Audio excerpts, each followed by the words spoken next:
Today's life simulation is Founder's Path. When you were 17, you folded your high school withdrawal form into a small square and stuffed it into a faded canvas bag. At a family dinner during Lunar New Year, you wore a blue mechanic's work jacket from the auto repair shop, one that could never wash out the smell of engine oil.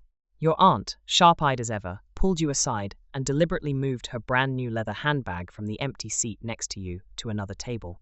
Then she turned around and, loud enough for everyone to hear, scolded her own son for not studying hard, saying that if he didn't, he'd end up like you, turning bolts under a car for the rest of his life, forever smelling like oil. You didn't argue back. You just swallowed a mouthful of cold dish, heavy with Sichuan peppercorns. The next day, you took the 20,000 yuan you had saved and started what people call entrepreneurship in the lowest tier of the city, like its sewer layer. You had no elite alumni network, no elders paving the way for you. The only resource you had was your own young body. To save money, your office was also your bedroom, a tin shack behind a farmer's market. In the summer afternoons, the temperature inside rose to 40 degrees Celsius, 104 degrees Fahrenheit. You sat barefoot on a small stool, calling potential clients, sweat running down your back and soaking into your waistband, leaving angry rashes at your thighs. You stuffed rough toilet paper there just to keep going, while maintaining a professional, enthusiastic tone on the phone, entirely fake. Then came your first real collapse. A batch of cheap goods assembled through borrowed money was found to have non-compliant packaging. Clients demanded immediate returns and compensation. You couldn't afford temporary workers, so you locked yourself in a windowless, dark warehouse for 72 straight hours. With a utility knife, you scraped off outdated labels from 12,000 plastic bottles, one by one. Your right thumb was cut deeply, flesh turned outward. You couldn't even afford bandages. You grabbed some dust from a cardboard box, pressed it onto the wound to stop the bleeding, and wrapped it in clear tape before continuing. By the time the final batch was relabeled and delivered, your fingerprint on your right thumb had been completely worn away. You went out to run business deals. To meet a channel manager who could only give you a 20,000 yuan order, you waited 5 hours in a rainstorm in an open parking lot under his office building. You held the samples tightly against your chest, taking off your cheap second-hand suit jacket to wrap them in plastic so they wouldn't get wet. You yourself were soaked like a stray dog. When the manager finally arrived with an umbrella, he didn't even look at the samples you risked everything to protect. He only looked at the muddy water dripping from your shoes onto his Mercedes door with disgust. He threw out a casual, "Let's talk another day," then drove off, splashing muddy water across your body. You stood in the rain, no anger, no shouting. You just bent down, picked up half a soggy steamed bun that had fallen from your pocket, brushed off the dirt, and swallowed it. Severe anxiety and hunger gave you acute gastritis. During flare-ups of leg pain at night, you would be doubled over in the streets. After registering at a hospital, you heard that IV treatment and medication would cost 260 yuan. You stood at the payment window for half a minute, then quietly walked away. You hid in the free public restroom on the first floor of the hospital, locked yourself in the farthest stall, and crouched beside a urine-stained toilet.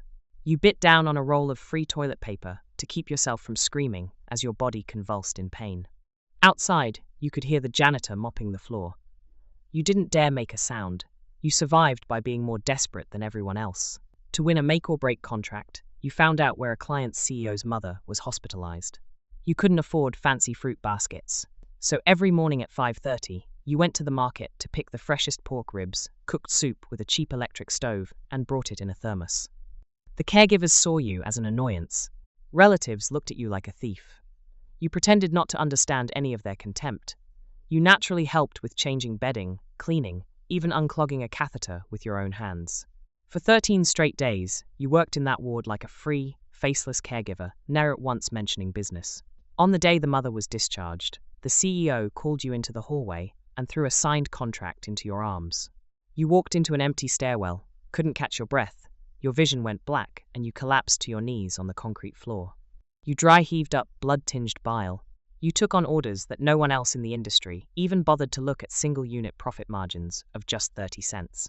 To squeeze out profit, you personally measured every second with a stopwatch, pushing production lines to the physical limit of human endurance. Even bathroom breaks were restricted to 3 minutes, enforced with a punch clock. Through this near-cruel extraction, you scraped together your first 5 million yuan in cash flow. You learned leverage and precision destruction. With that 5 million, you leveraged 40 million in supply chain credit. When the oldest competitor in the region was delayed in payments for just 1 week, you didn't steal their clients. Instead, you showed up at their upstream supplier's house at night with a black duffel bag full of cash. You dumped the money on the table and bought out 4 months of their production capacity. 30 days later, the competitor collapsed under massive breach penalties because they couldn't deliver goods. You acquired their factory and sales network built over 11 years for less than scrap value. Then you faced capital itself. To secure Series A funding from top-tier VCs, you signed a life-or-death agreement with personal liability for millions in debt if you failed to meet targets, possibly even fraud charges. To close the impossible growth curve, you secretly gathered evidence of tax and fire safety violations from the industry leader. At the critical moment of their IPO restructuring, you sent a USB drive full of evidence to both economic investigators and major media outlets. When their arrogant CEO was taken in for investigation, you were sitting in a 200 square meter office, eating a 1.5 yuan boxed meal, calmly instructing regional managers to devour the market share they had left behind. 2 years later, after signing a Series B round, the company's valuation exceeded 300 million yuan. You drove your new Range Rover back to the same family restaurant from years ago. You still wore a plain t-shirt. But this time, no one dared look at the wrinkles in your clothes. No one mentioned your dropout history. Your aunt, the same one who once moved her handbag away from you, now trembled as she held her wine glass, spilling a few drops onto the tablecloth. She nervously asked if you could give her son, a college graduate who still hadn't found a job, a managerial position in your company. You looked at her forced smile and felt a wave of absurdity. You didn't take the glass. You didn't stay silent like before. You leaned back, looked her in the eyes, and said in a flat, emotionless tone, "My company has no positions reserved for relatives." Her smile froze instantly. The glass hovered awkwardly in midair. Relatives tried to smooth things over with forced laughter and cliches like, "Family comes first and better to help our own." You didn't respond. You stood up, had your assistant pay the bill, and walked out of the private room. You had built today's power with blood and exhaustion. In this precise, interlocking business system that allows no margin for error, you would not allow even a drop of cheap, inefficient family ties to seep into your structure. You returned home, standing in your high-rise apartment in the city center, looking down at the traffic below. You were only 25 in age when most people are just graduating and enjoying youth. But in the mirror, you saw eyes with no temperature at all. Like a bottomless abyss, you had lost the ability to love, lost the ability to feel simple joy. You sat on the cold sofa, swallowed 2 sleeping pills and 1 omeprazole tablet for severe gastric ulcers. Everyone said you had won. White-collar success, a self-made prodigy. But only you knew.